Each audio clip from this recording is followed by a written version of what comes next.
kalau putaran 2 terjadi, 02 bisa dikalahkan. Oh, Siapapun kuncinya. itu ya? siapapun itu. Pertama adalah kita akan melihat ada kemungkinan Pak Ganjar dan Pak Anies bersatu. Kalau Pak Ganjar yang masuk, saya yakin Pak Anies akan lebih ke Pak Ganjar. Karena lihat nggak pertemuan kemarin sudah Kagama bersatu, lalu kemudian sudah mulai bertemu, itu adalah indikasi-indikasi itu. Lalu yang kedua dari kalangan civil society, kalau putaran 2 terjadi, siapapun itu yang berhadapan dengan Prabowo, kita para civil society ini all out. Tapi pertanyaannya, apakah betul yang pemimpin muda itu hanya karena mudanya semata, lalu kemudian nanti akan mewakili kepentingan anak muda, akan melakukan hal-hal yang reformis atau hanya sekedar mengulang bahkan lebih buruk dari yang boomer kayak gitu. Nah, jadi kita akan mendukung anak muda, tapi anak muda yang mengambil jalan sesuai etika, sesuai dengan prinsip-prinsip demokrasi. Ada foto Pak Jokowi pakai sepatu, baju, celana, ada sampingnya harganya segini, harganya segini, harganya segini. Itu serempak, Mbak. Ya. Nah, gue mau nanya sama lo, Mbak. Kalau lo lihat kayak begitu, itu menurut lo mitos apa branding atau citra?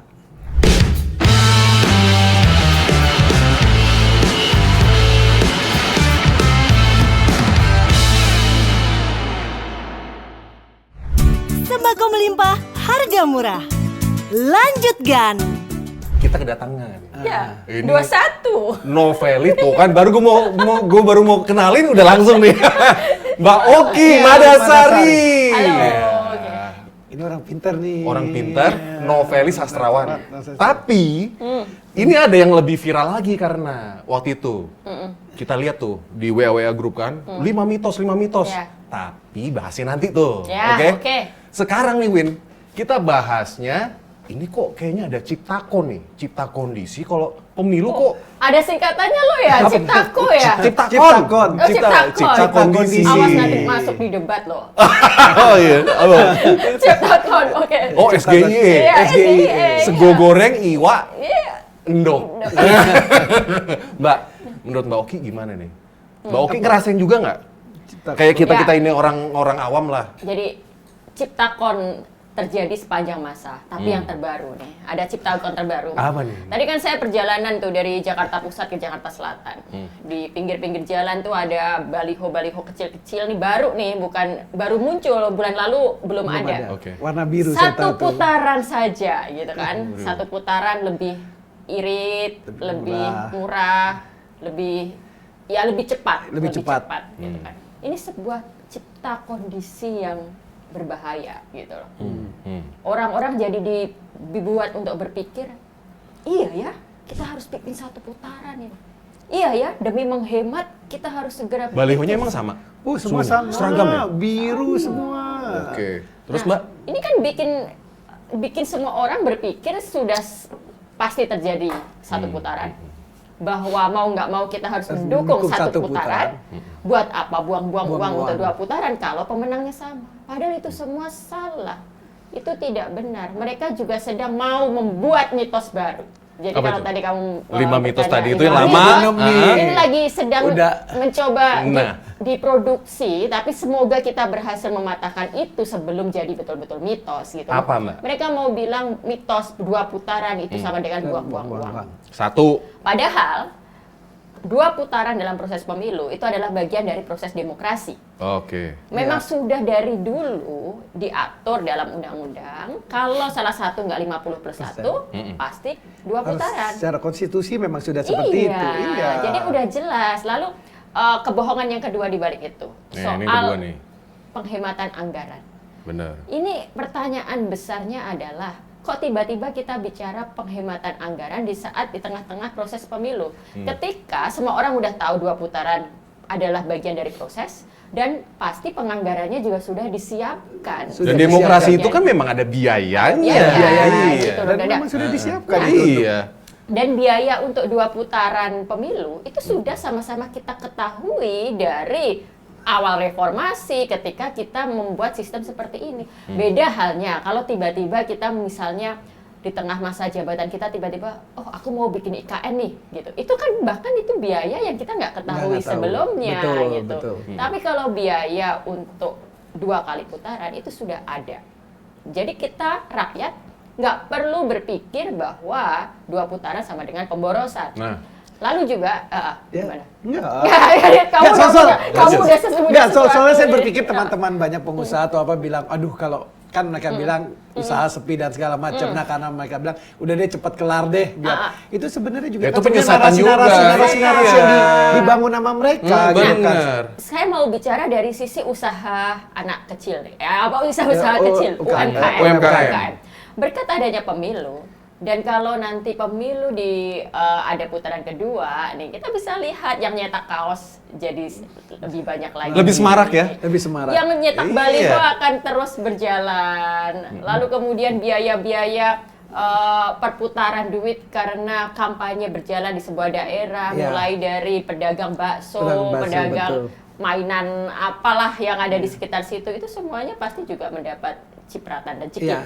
Itu kalau kita bicara dari sisi praktis bahwa pemilu nggak ada gunanya atau aliran uang itu nanti nggak ada, hanya akan pemborosan yang tidak bermanfaat untuk publik. Ternyata kalau kita lihat dari sisi kepentingan rakyat kecil, usaha kecil, justru menguntungkan buat mereka ya Mbak ya? Karena ini memang benar-benar pesta rakyat, bukan pesta elit kan? Betul, jadi memang ada cost demokrasi yang akhirnya menjalankan perekonomian gitu. Itu yang harus kita buka sekarang untuk teman-teman semua agar jangan berpikir bahwa lebih cepat lebih baik, lalu kita yang penting 1 putaran. Udah kayak motonya Pak JK tuh. Lebih cepat lebih baik. Nah Mbak, gue mau nanya deh Mbak. Ini kan kayak seragam nih, survei kok kayaknya hampir satu putaran. Menurut Mbak Oki nih, pendapatnya apa nih? Fenomena survei-surveian atau survei beneran ini gimana nih? Ya, ini saya mau bicara dari sisi ilmu nih ya.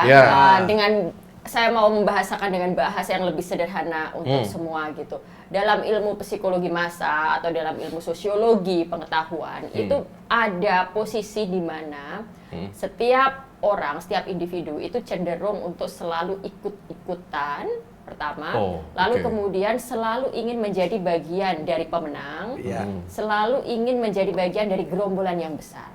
Nah, salah satu tujuan diadakan survei itu kan sebenarnya untuk mempengaruhi opini publik. Quote unquote cuci otak nih. Iya dong. Iya dong. Mempengaruhi.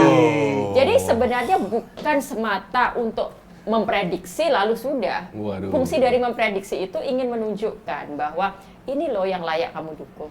Ini loh si pemenangnya yang sehingga kamu mestinya memberikan suara untuk ini. Nah, jadi survei bertujuan untuk membentuk persepsi publik, membentuk pilihan masyarakat sehingga nanti pas hari coblosan mereka akan cenderung memilih yang dipandang sebagai pemenang. Nah, itu sudah jelas. Pertama adalah soal survei. Lalu yang kedua, itu kemudian tervisualisasikan juga lewat kampanye-kampanye. Mereka selalu mengklaim bahwa siapa yang pemenang, bahwa kita udah pasti pemenang, bahwa kita udah pasti satu putaran. Itu tadi. Itu termasuk cara untuk mempengaruhi psikologi publik bahwa dukung kami karena sudah pasti kami yang jadi pemenang, tidak perlu putaran kedua, dan dengan begitu kita akan menghemat bla bla bla itu tadi. Lalu yang ketiga nih, bukti lain nih, kenapa kita akan melihat publik selalu dikondisikan untuk cenderung milih yang dipilih orang banyak gitu. Kalau kita lihat dulu kemenangan Pak Jokowi gitu. Salah satu momentum yang secara visual akhirnya legendaris, akhirnya kita ingat, konser 2 jari. Konser 2 jari itu kan di GBK, penuh manusia kan.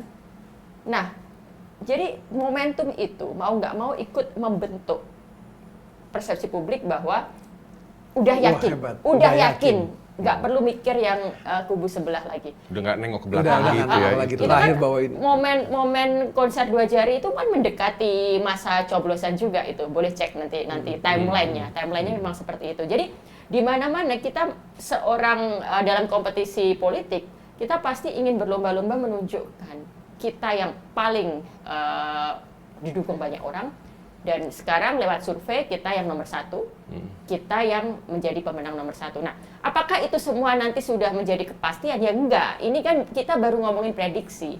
Makanya teman-teman pemilih ini harus diyakinkan, jangan memilih hanya karena mau ikut-ikutan yang sudah pasti menang. Jangan mau milih hanya karena ikut-ikutan ini yang banyak sehingga aku mau jadi bagian dari yang banyak. Yang kerumunan banyak di situ ya dia ngikut itu. Jangan jadi follower dong intinya ya. Makanya balik lagi memilih dan memilah. Belajar. Iya. Memilah baru memilih. Baru milih. Iya. Nah, cuma sekarang ini kan kalau anak sosmed nih, ini pasti akrab banget dengan yang namanya FOMO.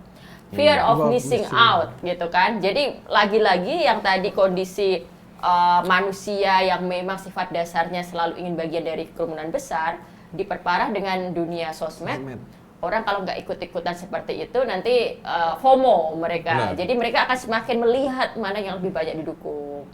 Nah ini juga kalau kita ngomongin fenomena artis di sosmed gitu kan. Raffi Nagita. Menarik. Nah, followernya banyak kan. Nah, kenapa seorang Raffi Nagita perlu dimunculkan? Pas debat nomor berapa itu dia ada di belakangnya salah satu calon kan? Debat cawapres. Iya. Tapi pada waktu debat capres, yang capresnya itu kalah, nggak nongol dia. Karena gantian, mereka kan gantian. Jadi intinya adalah kenapa sosok-sosok seperti itu berusaha dimunculkan, itu kan untuk menciptakan fear of missing out tadi itu. Udah ikut-ikutan Raffi aja lah, ikut-ikutan Gigi aja lah. Ini gitu. boleh bilang kayak gini karena mereka panik nggak sih Mbak? Karena ternyata ya yang kita dengar-dengar kan mereka nggak bisa sampai 50 juga, paling 40 sekian, 42, 43. Pertama adalah sejak awal mereka memang pengen satu putaran. Dan ini yang awalnya ada surveinya juga kan, bahwa 50 plus. Berarti kan sudah pasti satu putaran. Nah ternyata faktanya survei-survei belakangan ini semuanya menunjukkan tidak ada yang satu putaran. Termasuk survei-survei yang dikondisikan itu, mereka nggak bisa bikin satu putaran kan? Nggak ada, 40 plus semua kan gitu. Kalau dari sekian banyak survei lalu kemudian ada satu orang yang bilang 50 plus ya kita pertanyakan saja lah itu. Gitu. Tapi kalau menurut saya kan survei itu kan bukan hasil yang absolut ya kalau menurut saya. Karena gini, modusnya kan udah terlihat loh Mbak Oki. Kayak misalnya 2014, pihak itu kan juga menggunakan survei. Lebih dari 10 lembaga survei malah. Berbeda dengan hasilnya. Makanya 2014 beliau sujud syukur. Iya. Nah yang kedua 2019 modusnya sama juga. Iya kan? Mungkin 16 lembaga survei bilang beliau menang. Tapi kenyataannya tidak. Sujud syukur juga. Iya kan? Iya. Nah menurut Mbak nih. Iya.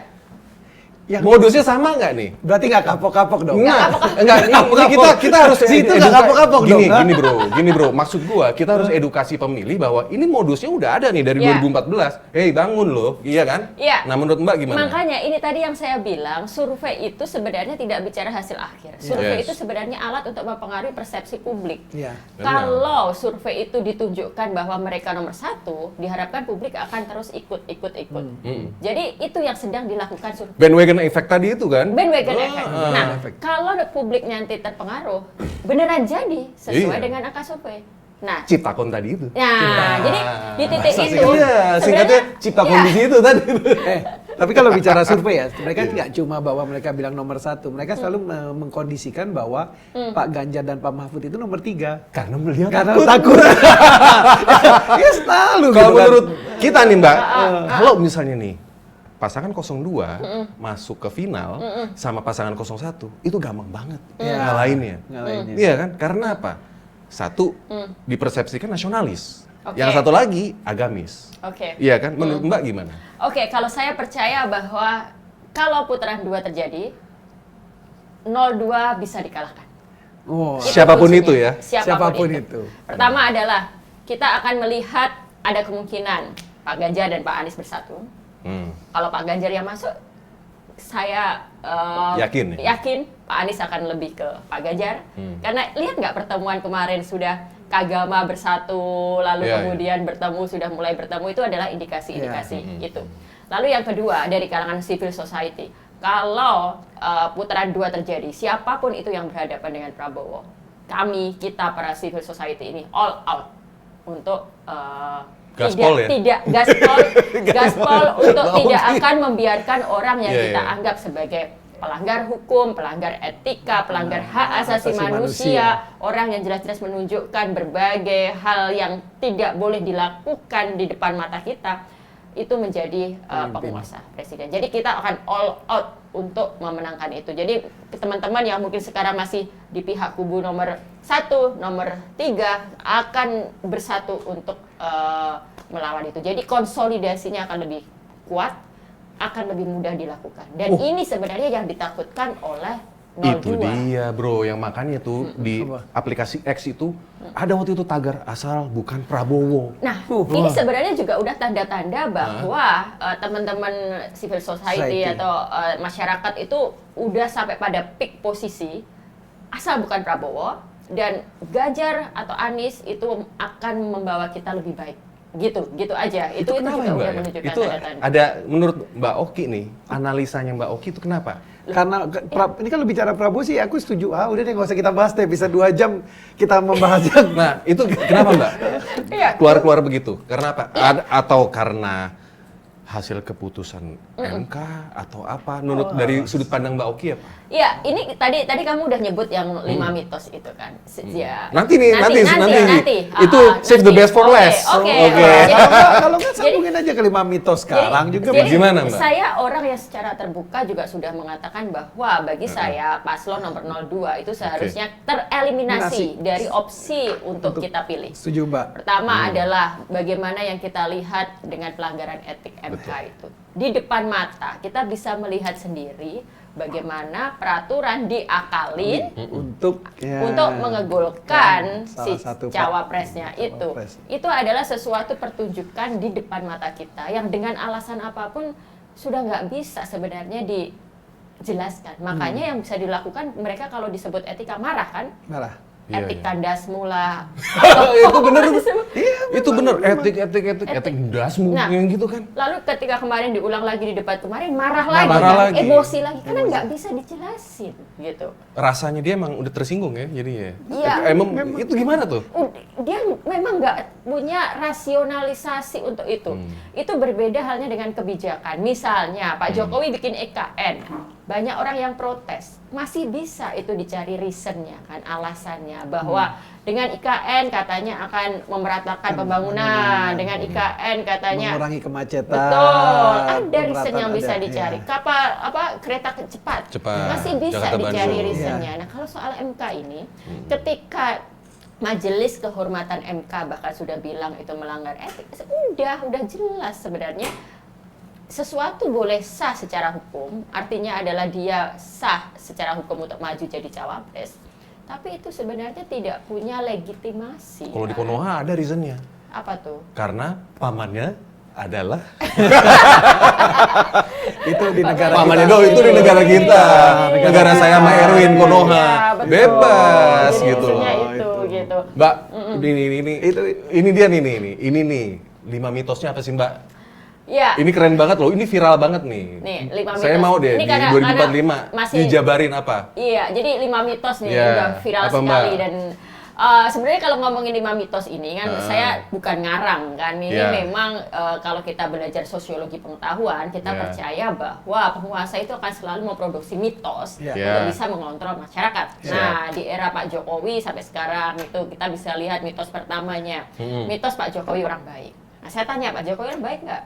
Kalau sebagai pribadi saya masih menganggap ya. Iya, karena kita tapi sebenarnya nggak bicara soal pribadi kan. Yes. Ukuran kebaikan seorang pemimpin adalah apakah dia menaati peraturan, apakah dia betul-betul menempatkan kepentingan bangsa dan negara di atas kepentingan semuanya, kepentingan keluarga, kepentingan anak, apakah dia betul-betul memang punya itikat dan kemampuan untuk memajukan Indonesia dan sebagainya. Nah, itu yang harus kita bongkar.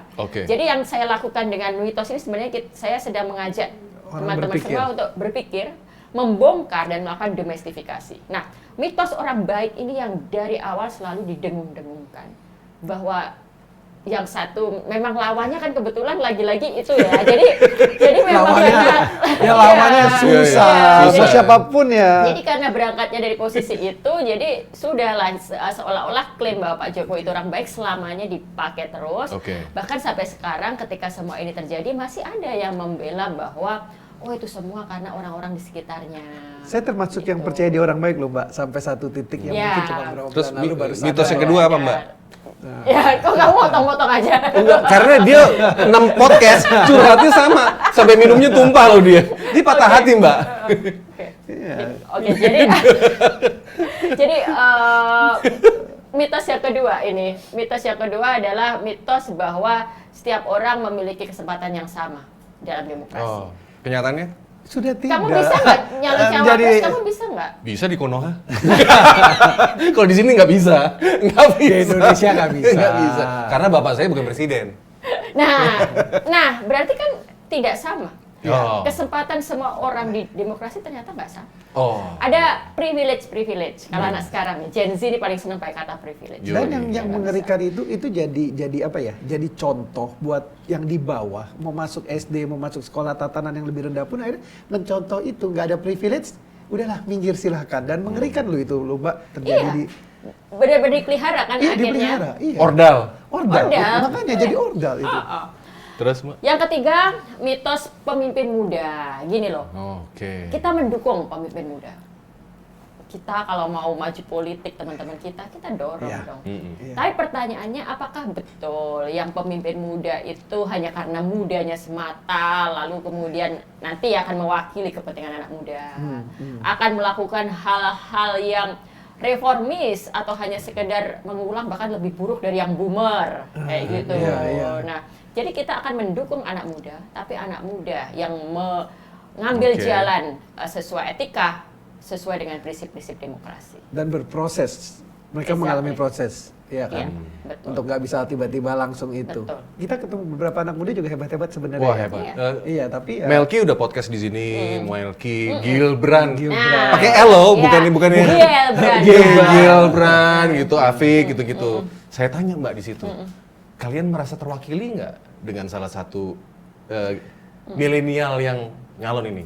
Enggak tuh, katanya gitu. Nah ini menurut Mbak gimana? Oh enggak, tuh. Terus yang keempat, mitos apa? Mitos pemimpin gemoy gitu kan. Enggak. Oke. Gimana? Nah, Kalau tunggu, lu kan bukan bintang tamunya, biar ini. Tapi ini ya, video saya tentang 5 mitos ini kan viral sekali. Nah, itu dia, Mbak. Sangat viral. Termasuk yang gemoy ini kan sangat ditonjolkan gitu. Dan saya sendiri melihat ada dampaknya. Jadi kegemoyan itu sekarang kan jadi nggak terlalu bisa jadi gimmick yang dijual mereka lagi. Auto ambiar tuh, ya, begitu videonya viral. Iya, saya merasa itu. Nah, tapi di sisi lain juga, namanya gemoy itu mitos yang sengaja mau dibangun, branding baru yang sengaja mau ditawarkan, tapi kan ternyata tidak awet lama kan.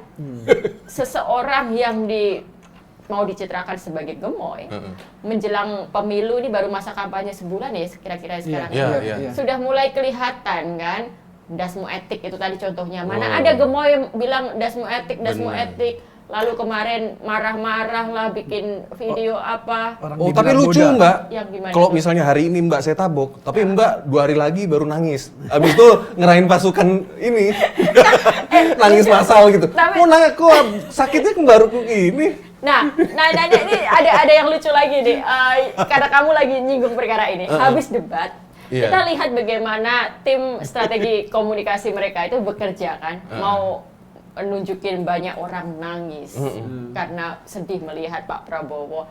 Saya langsung menyebut Pak Prabowo ya, nggak yang kan belakang. Itu aja gitu menangisi Pak Prabowo yang diserang, menangis Pak Prabowo yang kalah gitu kan. Sempet mau berhasil tuh kan kayaknya kan, kasihan.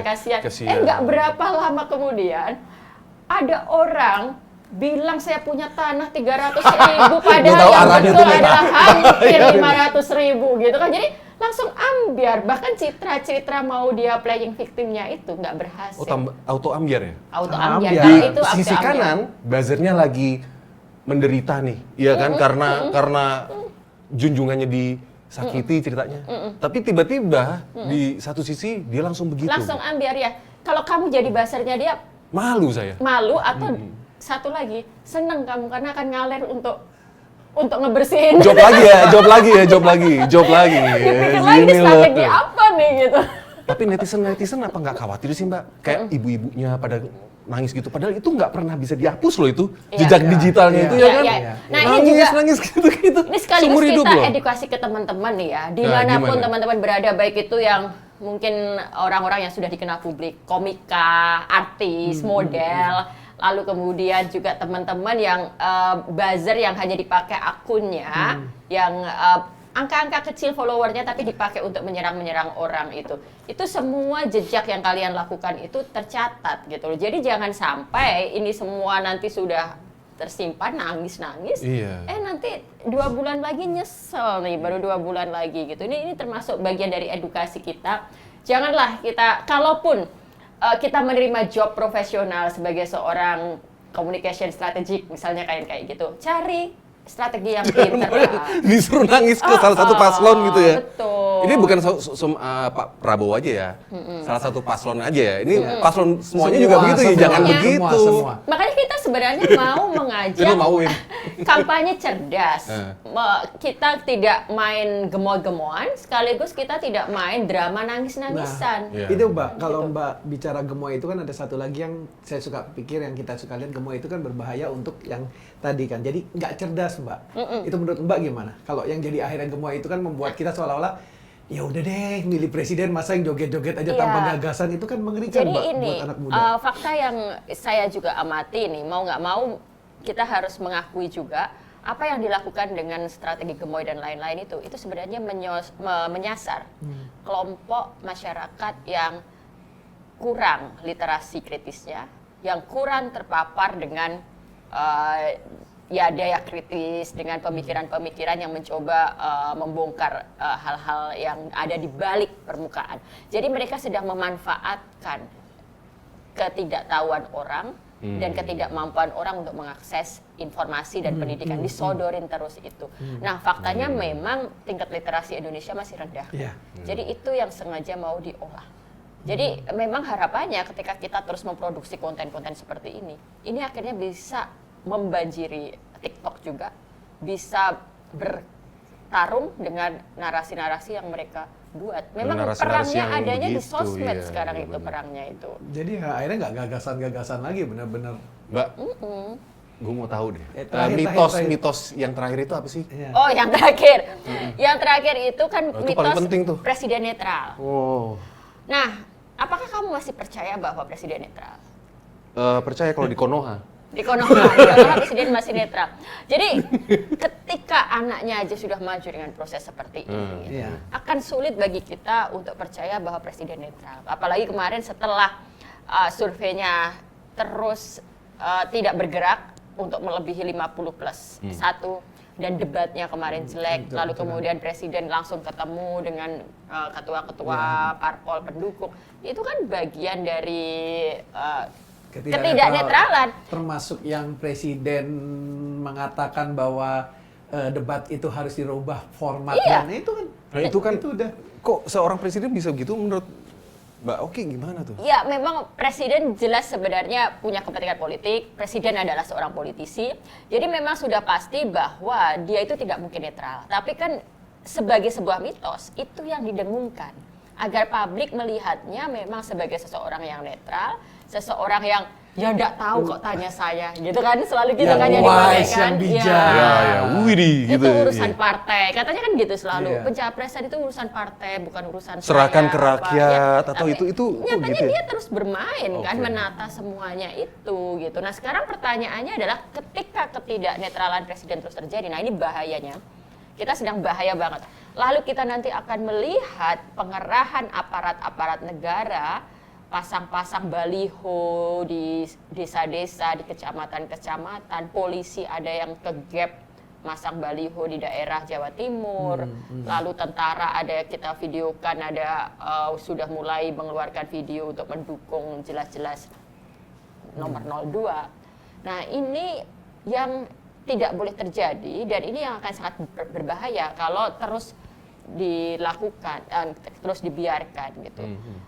kalau kita semua rakyat kayak gini, lalu berhadapan dengan aparat negara yang punya instruksi komando sampai ke level ranting, sampai ke level kecamatan. Ya jelas kita bukan siapa-siapa dong gitu. Nah jadi presiden masih punya kemampuan untuk memobilisasi, presiden punya sumber daya ekonomi, presiden bisa mengkondisikan. Nah puncaknya yang kita harapkan nggak akan terjadi, jangan sampai terjadi kecurangan pemilu. Jadi ketika nanti harapannya adalah pemilu hanya berlangsung 1 putaran, mau nggak mau harus 1 putaran, atau kalau memang udah benar-benar gagal lalu 2 putaran, mau nggak mau harus menang karena sudah terlanjur mengambil semua langkah yang tidak masuk akal dalam pandangan kita ini, ya sudah kecurangan bisa dilakukan di tingkat perhitungan suara. Kalau ini yang terjadi, habis kita. Ini mengkhawatirkan ya? Ya, ini mengkhawatirkan. Jadi puncak dari soal ketidaknetralan presiden ini, nanti demi agar anaknya melenggang kekuasaan adalah itu. Jangan sampai itu terjadi. Nah, bagaimana mencegah kecurangan itu yang saya sendiri juga masih, saya nggak tahu. Bagaimana menurut Karena kalau kita lah civil society lah sebenarnya bekerja sama untuk menjaga, untuk menjaga lah. Kalau menurut Mas Ganjar ada tuh bagus waktu di debat dia bilang viralisme. Apa yang kalian lihat, yang kalian kira ini kok melenceng itu, filmin, rekam, upload, viral. Ya. Nah itu kan semuanya proses sebelum perhitungan suara. Ya. Jadi soal perhitungan suara itu yang jaga berarti ya di TPS-TPS kali ya. Kasus viral itu kan bukan kemarin ada sesuatu teman kita juga yang akhirnya dijemput sama polisi karena memviralkan sesuatu yang terjadi di Sumatera Utara kan. Iya. Apa itu kan mengerikan sekali sebenarnya kan. Akhirnya kita memviralkan sesuatu pun akhirnya kita bisa diambil, dicokok juga. Jadi karena aparat dipegang sama mereka. Nah, jadi kalau kita masih bisa berharap sedikit suara hati nurani, keterusikan nuraninya Pak Presiden gitu, udah terlanjur anaknya masuk ya udahlah kompetisi sehat aja lah. Tapi kan itu kayak seperti susah lah. Bagaimana anak juga lah kita. Mungkin kan. Iya. Mbak, ini gue tertarik. Enggak, gue nggak stres, gue optimis kok. Gitu. Jangan stres malahan, Mbak. Gue mau balik ke mitos-mitos deh. Ini gue rangkum ya. Tapi mitos orang baik, ya kan? Mitos setiap orang punya kesempatan yang sama. Ya. Itu bagus banget ya kan? Mitos pemimpin muda, ya kan? Nah, mitos pemimpin yang gemoy. Nah, yang terakhir itu mitos presiden netral. Sekarang gue mau nanya, Mbak. Dulu itu kan banyak baliho-baliho kan, ya kan? Terpampang baliho-baliho. Ada foto Pak Jokowi pakai sepatu, baju, celana, ada sampingnya harganya segini, harganya segini, harganya segini. Itu serempak, Mbak. Ya. Nah, gue mau nanya sama lo, Mbak. Kalau lo lihat kayak begitu, itu menurut lo mitos apa branding atau citra? Sama. Jadi sebenarnya gini, kalau mitos itu kan memang harus diyakini oleh publik. Itu baru menjadi mitos. Kalau citra itu kan kita sedang berupaya untuk membangun image itu citra itu. Nah, apa yang kamu paparkan tadi itu memang mitos yang hendak dibangun tentang Pak Jokowi dan sudah diyakini oleh banyak orang. Berhasil ya? Berhasil. Dan ini sebenarnya kaitannya dengan yang mitos Pak Jokowi orang baik tadi. Itu korban-korbannya itu. Nah, ini salah satu korban. Ini sebenarnya yang harus kita bongkar di masyarakat kita. Gini loh, jangan gampang terpengaruh atau percaya dengan kata sederhana. Nggak ada salahnya sebenarnya orang pakai Gucci, pakai Prada, karena memang dia emang lo mampu ya kan? Nah, daripada dia harus mencitrakan dirinya sederhana, tapi di balik layar kita nggak tahu. Itu namanya apa? Misalnya Muna. Oke. Hipokrit. Nah, jadi salah satu kehipokritan dari citra kesederhanaan keluarga Pak Jokowi ini. Loh, di kamera jelas Bu Jokowi nentengnya selalu Dior. Gucci. Ya Gucci. Padahal memang nggak ada yang salah dengan itu. Kan suaminya dulu pengusaha mebel yang harga tas Gucci kan misalnya 40 juta, 50 juta mampu lah ya gitu. Tapi kalau itu terus dinarasikan sederhana lalu harus pakai produk lokal kan Pak Jokowi juga selalu bilang kayak gitu. Nah itu selalu jadinya kontradiksi dengan kenyataan. Termasuk sekarang istrinya Gibran itu kan kemana-mana nentengnya selalu brand luxury, brand seperti itu. Nah itu jadi sebenarnya tentang kesederhanaan ini sesuatu yang sudah jelas tidak terbukti, sesuatu yang sudah berhasil kita bongkar seandainya kita lebih kritis. Nah, untuk selanjutnya jangan percaya lagi dengan narasi-narasi yang seperti itu gitu. Nah, ini karena beliau nyinggung-nyinggung Gibran, sekarang saya mau tanya Mbak. Sebelum itu ntar, supaya aku takut lupa. Mbak Oki ini, dia punya 5 mitos yang lain loh. Iya, mitos mendung demokrasi. Ntar kita nanti nih. Pertanyaan Erwin nanti diceritain. Aku mau nyambung, ada mitos lain. Ini aku baru biar nggak lupa. Nih. Oke. Aku mau bicara tentang mitos tentang Prabowo. Oke. Lanjut. Saya mah. Halo Mbak. Kita mau denger dong, Mitos tentang Pak Prabowo yang selalu didengung-dengungkan adalah Prabowo cinta Indonesia dan paling nasionalis di antara Pak Ganjar atau Pak Anies. Lihat aja itu di debat. Lihat aja itu bagaimana dia selalu mengulang-ulangkan kata itu. Nah, faktanya nih. Nah, jadi untuk melihat mitos kan kita harus bandingkan dengan fakta. Kita harus mencoba membongkar itu. Pertama adalah Prabowo itu adalah seorang perwira tentara lulusan Akmil yang kemudian bisa moncer karirnya di militer. Itu tidak bisa dilepaskan dari peran mertuanya. Gitu. Jadi apakah betul-betul itu karena dianya yang itu ataukah itu lagi-lagi karena ada orang dalam? Itu kita bisa mempertanyakan. Lalu faktanya lagi, setelah 98 di tengah huru-hara itu, di tengah ketika dia sudah jelas-jelas melakukan penculikan, tapi kemudian diakui sendiri, tapi tidak ada proses hukum. Sampai sekarang nggak ada proses hukum. Hanya proses di etik militer kan. Setelah itu apa yang terjadi? Dia kabur kan ke Yordania. Kabur bahasanya ya. Lanjut Mbak. Iya, lanjut. Masa healing? Zaman sekarang healing. Healing lah. Lanjut. Yordania. Nah, itu kan sebenarnya juga pertanyaan besar tentang apa itu makna cinta tanah air dan seorang nasionalis sejatinya Pak Prabowo. Lalu setelah healingnya selesai, ketika Indonesia sudah dengan berdarah-darah berhasil membangun demokrasi, reformasi, presidennya dari Habibie, Gus Dur, Bu Mega, beliau kembali. Kembalinya mau ngapain? Bikin partai lalu nyalon presiden.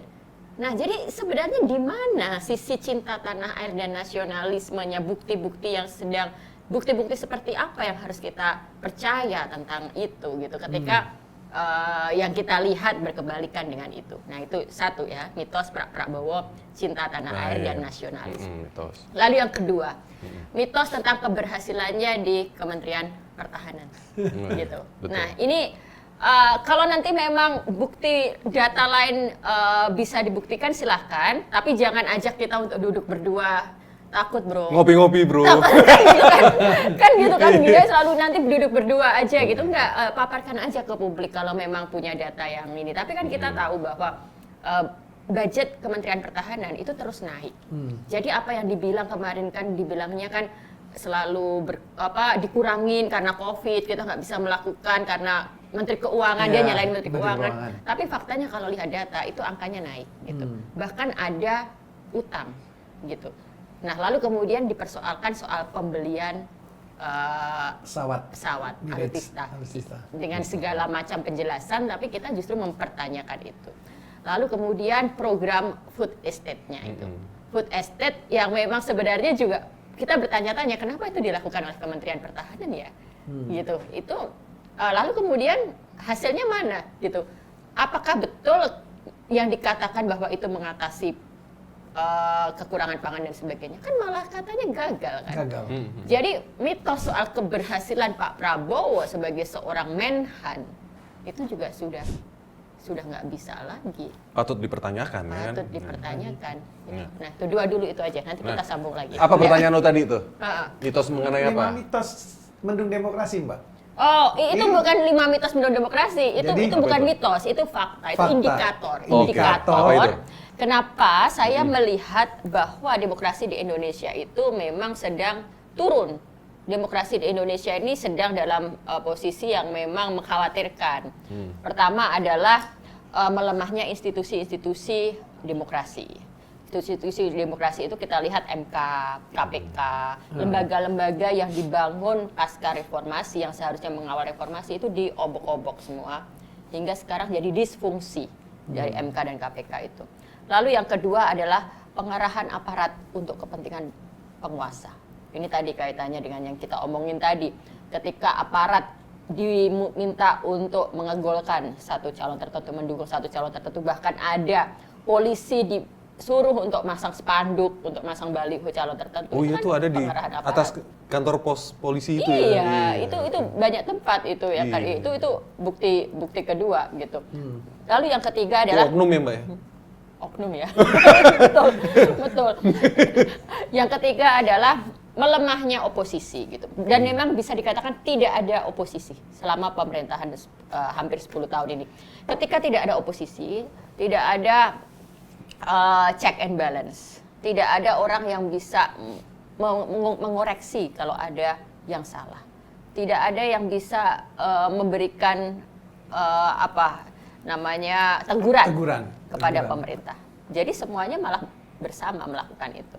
Lalu yang keempat adalah pembungkaman orang-orang yang bikin mural Jokowi 404 diburu, orang yang nge-tweetnya dianggap merugikan penguasa diburu. Nah sekarang karena mau pemilu nih, hati-hati mereka yang dianggap berseberangan, bisa dicari-cari kesalahannya, bisa diancam-ancam. Nah itu sebenarnya upaya kita untuk dibungkam. Mereka sedang upaya membungkam publik dengan berbagai cara. Nah yang kelima adalah pemanfaatan undang-undang. Jadi ini pintarnya Pak Jokowi. Semua hal yang dia lakukan seolah-olah itu legal. Memang legal, sah secara undang-undang. Tapi ternyata ya itu dikondisikan agar undang-undang memang berpihak pada kepentingan penguasa. Karena dia menguasai oposisi. Exactly. Oposisinya itu dirangkul semua sehingga seperti itu. Berarti sebetulnya bukan Pak Jokowi aja yang harus tanggung jawab. Partai-partai koalisi pun harusnya sebagai penjaga dong. Kan itu kan wakil kita loh. Jelas. Nah, dan kalau saya berbicara mitos itu tidak mungkin bisa terjadi kalau dilakukan oleh 1-2 orang. Mitos itu bisa terbentuk, bisa betul-betul terinternalisasi oleh publik. Itu karena dukungan banyak pihak, termasuk media. Termasuk media massa waktu itu yang memberitakan semuanya. Kan semua berita tentang Pak Jokowi dulu kan diproduksi oleh media massa. Bagaimana citra Pak Jokowi. Itu berarti media terkena mitos atau citra tuh? Media kurang kritis dalam melihat dan akhirnya turut serta membangun mitos itu, memproduksi tentang itu. Mbak, gitu. Gue mau nanya, ini kan ada fenomena nih. Partai anak muda yang balihonya nih kata netizen loh ya, lebih banyak daripada anggotanya. Ya. Nah, menurut Mbak Oki itu gimana? Nah, ini tanpa kita menyebut nama ya, partai anak muda balihonya lebih banyak dari partai anggotanya. Jelas itu adalah ya, oke, ini fenomena menarik ini. Siapapun tahu partai mana yang paling banyak balihonya saat ini, bukan PDI Perjuangan yang merupakan partai pemenang pemilu. Ini sebuah pertanyaan besar. Nah, siapa yang masang baliho PSI? Udahlah kita belak-belakan aja PSI ya. Halo brosis gitu kan teman-teman ini. Jadi ada partai baru belum punya kursi di parlemen, tapi kemudian sekarang balihonya ada di mana-mana. Ya. Nah, padahal kantor DPC-nya belum tentu ada kan. Nah, siapa yang masangin? Nah, tentara lah, polisi lah, aparat lah gitu. Katanya oknum, katanya lebih sakti daripada yang buat Candi Prambanan, Mbak. Betul. Jadi fenomena PSI ini yang betul-betul membuat kita jadi saya takutnya membuat kita jadi apatis terhadap politik. Anak muda jadi melihat, wah nggak ada gunanya masuk politik, nanti ujung-ujungnya kayak itu aja. Gitu anak mudanya kayak gitu, males buat apa gitu. Nah itu juga yang membuat kita merasa bahwa menyesalkan ada partai yang mengklaim anak muda lalu melakukan hal-hal yang tidak dengan cara yang patut ditiru dan apalagi menginspirasi gitu. Nah ini saya lihat di IG nih, jahil-jahil nih netizen, ada yang bilang gimana nih partai anak muda tapi kenapa dukungnya capresnya kolonial? Nah itu komennya gimana? Iya, partai anak muda mendukung capres kolonial dan ketuanya adalah anak presiden dan mendukung cawapres anak presiden juga. Jadi PSI ini udah dari segala level, segala lapisan. Itu kalau dalam bahasa kerennya kan being in the wrong side of history. Jadi dia dalam segala hal udah salah. Lalu sekarang kalau kita lihat dulu dia muncul mau menunjukkan dia partai paling progresif, partai anak muda paling tiba-tiba dalam satu hari gabruk. Jadi dia udah nggak bisa ngeklaim dia represent suara anak muda. Saya betul-betul, saya kan dulu membantu juga PSI, saya menaruh harapan juga anak muda harus didukung dong karena waktu itu juga mencitrakan dia partai anti korupsi, partai anti intoleransi gitu kan, cukup menarik gitu. Sekarang jelas nggak ada reason untuk mendukung partai yang seperti itu. Gitu.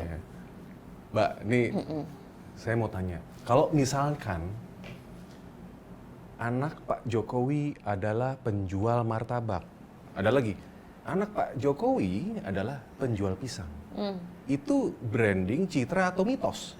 Itu anak Pak Jokowi dulu emang beneran jual martabak ya, lalu dulu jual pisang juga gitu.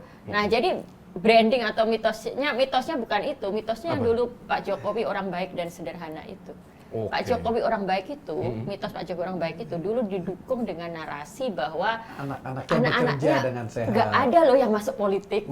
Anak-anaknya semua tetap di Solo, jualan martabak, jualan pisang. Loh saya dulu juga ini, iya ya keren ya, karena saya pengen kayak gitu loh. Kalau presiden anaknya membangun jalan sendiri, kalaupun nanti ke politik kan mereka membangun itu. Wah ternyata belum ada satu periode pemerintahan kita udah langsung tahu tidak seperti itu juga. Menurut Mbak, nggak apa-apa kan kalau misalnya ini Pak Jokowi anaknya itu masuk lagi ke dalam politik, tapi seharusnya setelah dia tidak menjabat dong. Menurut Mbak gimana nih? Ada yang bilang begitu juga? Dinasti politik itu bukan sesuatu yang salah. Justru itu memang kebanggaan harusnya ketika sebuah keluarga bisa membangun dinasti politik. Kan kita tahu ada dinasti politiknya Gandhi, ada dinasti politiknya Kennedy. Itu kan sesuatu yang membanggakan, orang respect. Tapi karena mereka masing-masing membangunnya dengan track record yang jelas, dengan kapabilitas yang jelas. Dan proses yang memang mereka dari muda tuh udah ditempa untuk di dunia politik. Betul. Orang tuh suka membandingkan kita kayak dengan lompat-lompat begitu ya. Orang suka membandingkan dengan Singapura yang katanya dari Lee Kuan Yew ke Lee Hsien Loong. Ya, mereka nggak pernah lihat Lee Hsien Loong itu bisa jadi perdana menteri sekarang.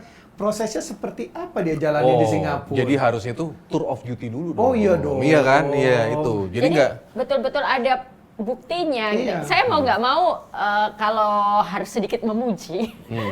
Bagaimanapun dinastinya Soekarno, Mega itu terbangun kan. Tapi apa yang dilalui Bu Mega itu kan memang sudah, bayangin di masa Orde Baru dia mengalami segala hal itu, tersisih, terbuang, ditindas. Dia sudah melalui itu. Dia bangun, dia tetap hadapi hingga akhirnya dia terpilih sebagai ketua, bisa mengendalikan partainya, membangun partainya jadi partai terbesar.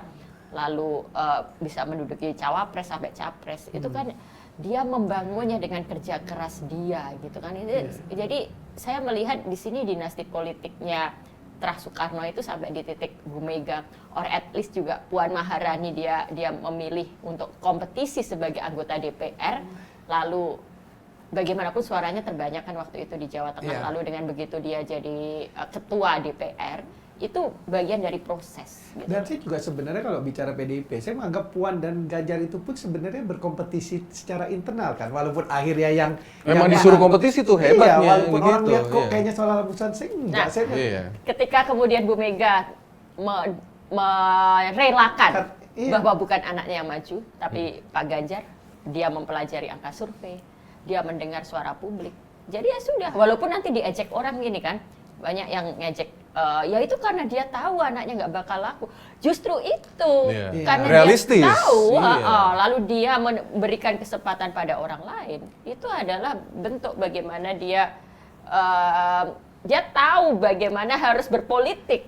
Ini dengan malah sehat. berkebalikan dengan Pak Jokowi loh, yang dia sendiri tahu anaknya nggak akan laku dan dia omong sendiri tidak punya pengalaman. Tapi paksa. Nah, Iya, jadi gitu. Jadi sebenarnya bukan dinasti politiknya yang salah, tapi bagaimana kamu berupaya membangun dinasti politik itu yang patut dipertanyakan. Si Lee Kuan Yew itu, kalau anaknya bukan Lee Hsien-loong dengan skala kapabilitasnya ini, nggak mungkin didukung gitu juga. Jadi dinasti politik di Singapura itu juga terbangun karena anaknya punya melalui proses panjang itu. Ada kemampuan juga. Iya. Kalau menyambung PDIP, seharusnya kalau memang Ibu Mega mau ini, Pak Jokowi minta 3 periode, kan PDIP juga untung juga ya kan? Nah, tapi karena Ibu Mega penjaga konstitusi kan, akhirnya ya seperti sekarang ini kan. Di titik-titik itu memang kita harus angkat topi lah ya. Respect kepada dia. Jadi itu saya menjaga konstitusi tuh memang dia. menjaga konstitusi. bahwa ya kita tahu lah ada kritik yang misalnya Bu Mega belum ganti-ganti apa itu kita tahu. Loh, itu kita internal loh, itu kritik internal, kritik silakan. yang kita Iya. terima, kita kritik yang memang nyata terjadi, tapi hal yang harus diapresiasi tetap harus diapresiasi. Mbak, ini pertanyaan terakhir nih. Ini ada pesan-pesan nggak sih? Ini bukan pesan-pesan lah, saran lah buat Gen Z, milenial. Ini kan bentar lagi mau coplosan nih, iya kan? Menurut Mbak Oki nih harus ngapain sih? Harus gimana gitu loh? Ngelihat fenomena kayak gini, gemoy-gemoyan. Gimana nih? Coba mau kamera yang mana? Tunggu dong. Kalau aku mau dengar Mbak Oki cerita bahwa kondisi-kondisi sekarang nih banyak-banyak yang orang-orang ya kayak seperti Arab pindah atau slang. Oke. Jawab ini dulu secara iya. secara iyalah. Gimana? Gimana? Mbak Oki. Arah pindah saya nggak tahu ya. Jadi tapi lah slang ya. Enggak. Marwar Sirait pindah gitu kan di tengah tikungan ketika kita lagi hot-hotnya gitu kan. Saya benar-benar nggak melihat reason ideologi yang bahwa dia melakukannya karena ideological belief gitu. Maksudnya sesuatu yang saya itu percaya bahwa politik itu harusnya dilandasi dengan ideologi. Gitu. Kamu melakukan sesuatu karena kamu percaya pada value, pada nilai-nilai yang memang kamu mau perjuangkan. Nah makanya ini juga termasuk Pak Jokowi dengan keputusannya mendorong anaknya lalu mendukung Prabowo. Sebenarnya value apa sih yang dia pegang? Nah, itu yang saya nggak pernah ketemu. Nah itu dia. Jadi ketika saya mendengar berita Marwar pindah itu, value-nya apa ya gitu. Lalu dan nggak lama langsung kan dia kan langsung kemana-mana sama si Pak Prabowo kan, itu kan ketahuan banget dong, iya kan. Lalu ada juga beberapa nama yang sebelumnya ada di tim sini, ada di timnya Pak Ganjar gitu, lalu kemudian juga nyebrang gitu lah. Terus berarti kemarin itu kamu ngapain gitu kan? Oh berarti kamu kemarin hanya karena nunggu tawaran yang lebih tinggi aja, atau mungkin ya dunia politik dilihat hanya sebagai job-job yang sifatnya pragmatis dong akhir-akhir ini. Tapi kan kita bandingkan dengan slang yang tiba-tiba sampai pun dia menanggalkan jabatan komisaris ya. Siapa namanya gitaris itu? Abdi si ya. Abdi. Kan kelihatan ada satu value yang dia perjuangkan. Sikap ya itu ya, sikap tuh, itu kan. Ya harusnya seperti itu gitu. Jadi memang seharusnya politik itu tetap berdasarkan dengan value, tetap berdasarkan dengan nilai, idealisme. Jadi yang juga harus kita pertanyakan sekarang adalah kepada mungkin rekan-rekan kita mereka yang mungkin masih demi jabatan, lalu mengorbankan idealisme, lalu pura-pura untuk tidak tahu kondisi politik hari ini gitu kan. Pertanyaannya adalah Anda mau dikenang seperti apa oleh anak cucu, legacy seperti apa yang mau ditinggalkan. Nah ini juga sedikit saya pengen menggelitik mungkin Bapak Ibu yang masih sebenarnya tahu bahwa ini semua bertentangan dengan nuraninya, bertentangan dengan value, tapi demi mengamankan posisi memilih untuk diam dan pura-pura nggak tahu. Nah saya pikir ini waktunya sebenarnya untuk menunjukkan keberpihakan. Waktunya untuk memberikan message dan simbol pada publik. Saya membayangkan nih, kalau misalnya di kabinet yang sekarang ada orang-orang menteri-menteri yang selama ini kita percaya baik, lalu memutuskan saya udah nggak kuat nih pura-pura semua baik-baik aja. Padahal saya sudah nggak setuju dengan semua ini. Lalu kemudian dia memutuskan untuk mundur. At least itu akan menjadi sebuah gestur yang mengirim pesan pada publik bahwa memang ada sesuatu yang salah, bahwa dan memang si pejabat ini memilih untuk bersuara, membela value yang dia percaya dan idealisme. Dan ini juga akan menjadi pesan, sinyal pada publik untuk betul-betul menentukan pilihan di 14 Februari nanti berdasarkan nilai, berdasarkan value. Gitu. Jadi ini sekaligus kita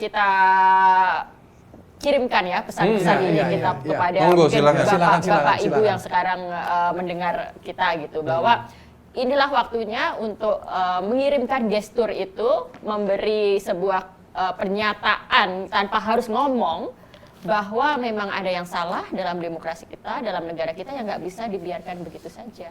Gitu. Jadi memilih untuk misalnya mundur demi membela idealisme, demi mempertahankan nilai, itu jauh lebih baik daripada pura-pura nggak peduli, pura-pura diam dan pura-pura baik-baik aja demi tetap mempertahankan jabatan. Itu tadi tuh ya, itu keren tuh. Nah, keren nih Mbak. Pesen-pesennya apa buat milenial Gen Z dong? Ayo, gimana nih? Milenial Gen Z, suara teman-teman itu sedang diperebutkan loh. Semuanya ngeklaim yang paling tahu milenial, semua mengklaim yang paling disukai oleh Gen Z. Tapi kita tahu bahwa milenial dan Gen Z punya sepenuhnya hak untuk menentukan siapa yang paling mewakili kepentingan teman-teman. Jadi betul-betul lihat berdasarkan track record-nya. Selama ini orang ini gimana sih? Gitu. Apa yang sudah dilakukan? Lalu dilihat lagi visi misinya. Dicocokin dengan kepentingan kita nih. Oh, saya orang yang mau pendidikan lebih bagus. Seperti apa? Oh, saya mau cari job lebih bagus, lebih enak. Dicari yang seperti apa? Jadi dicari yang punya keberpihakan sesuai dengan kepentingan teman-teman.